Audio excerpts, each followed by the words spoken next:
Use कीजिए Doubtnut app का और पाइए अपनी प्रॉब्लम का वीडियो सॉल्यूशन। ज़्यादा जानकारी के लिए लिंक नीचे डिस्क्रिप्शन में है। एक क्वेश्चन काफ़ी पॉपुलर है, काफ़ी सारे लोगों ने पूछा कि हमारा जो सिलेबस है वो हम कैसे कंप्लीट करें कम टाइम में। हो सकता है आपके 5-7 दिन बाद या फिर 15 दिन बाद में भी कुछ दिनों बाद एग्जाम हो, आपका सिलेबस पढ़ा हो और आपको उसको कंप्लीट करना हो, तो किस तरीके से हम कम टाइम में अपना सिलेबस कंप्लीट कर सकते हैं। आज इस वीडियो में इसी के बारे में बात करेंगे। देखिए, कई बार क्या होता है, ऐसा नहीं होता कि सारे बच्चे कम पढ़ने वाले होते हैं या कुछ ऐसा होता है, कुछ केस में हो भी सकता है, लेकिन नॉर्मली होता ये है कि जैसे मान लीजिए हम कुछ काम कर रहे होते हैं साथ साथ, या फिर हम मे बी किसी गवर्नमेंट जॉब की प्रिपरेशन कर रहे होते हैं और हम ग्रेजुएशन या फिर अपनी पोस्ट ग्रेजुएशन में होते हैं, तो हम मे बी जब एग्जाम आते हैं पोस्ट ग्रेजुएशन या ग्रेजुएशन के, तब कुछ टाइम पहले पढ़ते हैं जिससे कि उनमें मार्क्स ठीक ठाक मार्क्स ला सकें, या मे बी कुछ लोग चाहते हैं पास हो सकें, अच्छे मार्क्स ला सकें, जो भी अपना गोल हो।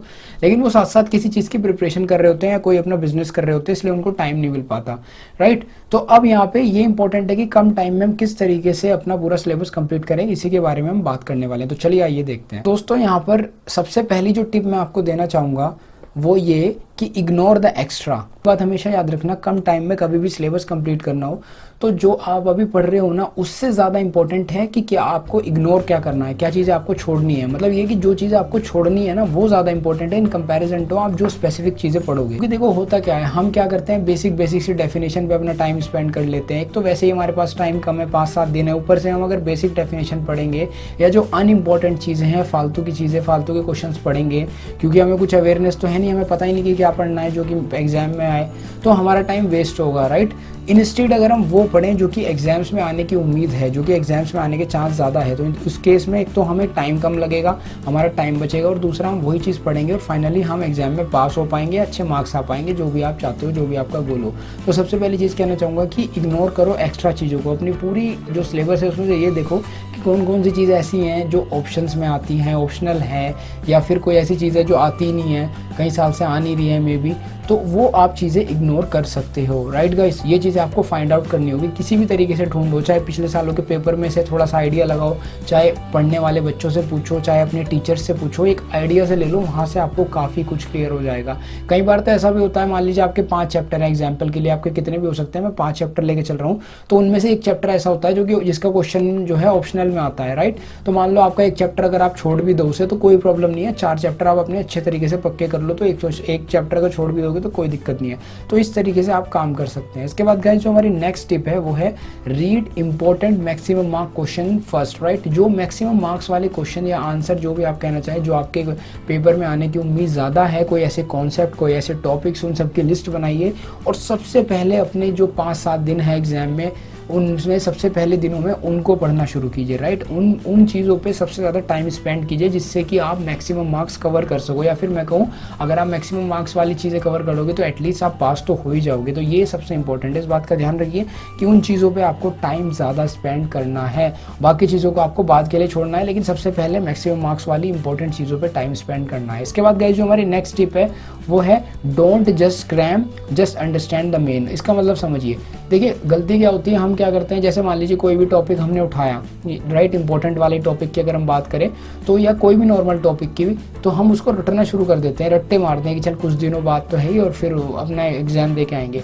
अब देखो, रटना भी इंपॉर्टेंट है, याद करना भी अगर कम टाइम में मार्क्स लाने तो इंपॉर्टेंट है, लेकिन एक तरीका होता है, एक सही तरीका होता है। मान लो आपका 2-3 पेज का कोई क्वेश्चन आंसर है या कोई टॉपिक है, अब उसको पूरे को रटने लग जाओगे लाइन बाय लाइन, तो यार बेवकूफ़ी है ना, उसमें कोई ना कोई लाइन भूल जाओगे, फिर आप पूरा आगे का आंसर लिख ही नहीं पाओगे, वो फ्लो टूट जाएगा। तो सॉल्यूशन ये है कि इससे अच्छा ये है कि उसमें से ना कुछ पॉइंट्स बनाओ, राइट। पूरे जो 2-3 पेज का वो आंसर है, ये देखो कितने नंबर में आएगा, लेट से 15 नंबर में, आपका 15 मार्क्स में आने वाला है, तो उसमें से आप अपने छांट के 15 पॉइंट बना लो सिंपल से, या उसमें जो 15 बातें हैं मेन जो उसमें कही गई हैं, उनको अपने तरीके से एक्सट्रैक्ट कर लो और फिर उसको अपने पेपर पे अपनी लैंग्वेज में लिखो। जब आप ऐसा करोगे तो आपको वो चीज़ आसानी से समझ में आके याद भी हो जाएगी, वो आपको याद रहेगी और आप उसको एग्जाम में लिख भी पाओगे। यकीन मानना गाइज, ये इतनी कमाल की टिप है कि अगर इस पूरी वीडियो में से एक टिप भी आप ले जाना चाहते हो तो आप इसको लेके जाओ और आपके बढ़िया मार्क्स आएंगे। इसके बाद गाइज, जो हमारी 4th टिप है वो है अवॉइड डिस्ट्रैक्शन। देखो, एक बात ध्यान रखो कि सिर्फ 5-7 दिन बचे हैं एग्जाम में, आपको भी पता है, तो अपने दिमाग में, माइंड में बिल्कुल ये चीज़ क्लियर रखो कि मुझे डिस्ट्रैक्शंस को अवॉइड करना है। तो जितनी भी डिस्ट्रैक्शंस आपके आसपास हैं उनको अवॉइड करो और सीधा अपने गोल पे कॉन्सेंट्रेट करके आगे बढ़ते जाओ, राइट गाइज। तो प्लीज़ अवॉइड डिस्ट्रैक्शन। अपने दिमाग से ये बोलो, अपने आप से ये बोलो कि कोई बात नहीं, 5-7 दिन के बाद है, उसके बाद यार खेल लेंगे गेम, उसके बाद मोबाइल चला लेंगे, जो भी आप करना चाहते हो, राइट। तो अवॉइड डिस्ट्रैक्शन। इसके बाद गाइस जो हमारी नेक्स्ट टिप है वो है यूज़ पोमोडोरो। अब देखो पोमोडोरो टेक्निक के बारे में मैंने बहुत बार बताया है, तो यहाँ पे सिर्फ यही कहना चाहूँगा कि पोमोडोरो यूज़ करो, क्योंकि टाइम कम है और सिलेबस बहुत सारा होगा, बहुत सारी चीज़ें पढ़नी होंगी, तो ये एक बहुत ही कमाल की टेक्निक है। और एक वीडियो आ रही होगी स्क्रीन पे, इस वीडियो को देखने के बाद इस वाली वीडियो को देख लेना, इसमें मैंने डिटेल में एक्सप्लेन किया हुआ है कि किस तरह से पोमोडोरो टेक्निक का इफेक्टिव यूज़ करके अच्छे मार्क्स ला सकते हैं, राइट गाइज, या फिर अपना जो भी आपको पढ़ना है वो अच्छे से पढ़ सकते हैं। गाइज फाइनली जो हमारी लास्ट टिप है वो है यूज़ पार्किंसंस लॉ। अब देखिए पार्किंसंस लॉ के बारे में मैंने पहले बताया, लेकिन आज फिर से एक बार छोटा सा ब्रीफ में बता देता हूँ। देखिए पार्किंसंस लॉ क्या कहता है, ये पार्किंसंस लॉ क्या है, लेट्स से आपके एग्जाम्स है 5-7 दिन बाद। अब आप ये इमेजिन करो कि मेरा एग्जाम 7 दिन बाद नहीं है, मेरा एग्जाम कल है, राइट।